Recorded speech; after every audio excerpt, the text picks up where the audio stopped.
Hi, I'm Jerry Gibbs, and today I'd like to look at how we apply dehumidifiers to a flooded house. So whilst the drying chamber here is larger and it impacts a little bit on the room, we've created a more efficient drying regime here. And the reason for this is that the dehumidifier is recirculating air. In lower volume tents, it's logical to use a positive pressure and to take air from the kitchen, filter some moisture from it and push that air into the tent.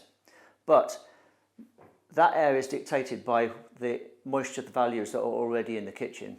So if there was a lot of boiling of water, a lot of condensation in the air, the dehumidifier can only remove so much of that. And that's what we're going to use to dry. But if we could get the dehumidifier to work in the environment which we wish to dry, i.e. in the tent, then whatever goes on outside doesn't affect the tent. So in this case, the dehumidifier is going to dry the air in the tent. It's going to circulate the air around. Now the tent volume is about 2.5 cubic metres and the dehumidifier is producing about 380 cubic metres.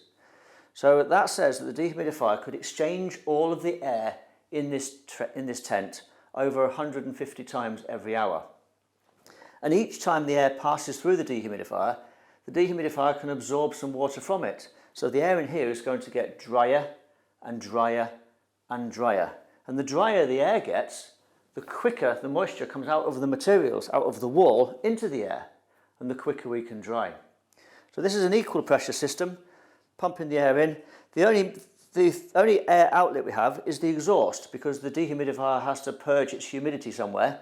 That's going out through the window, so the tent isn't completely sealed, because that exhaust is processing itself about 80 cubic metres of air an hour. So in this scenario, 80 cubic metres of air have to go into the tent, and so it's only a loose fitting seal of the tent against the wall. But this is one of the most efficient drying regimes because it's in a recirculating mode.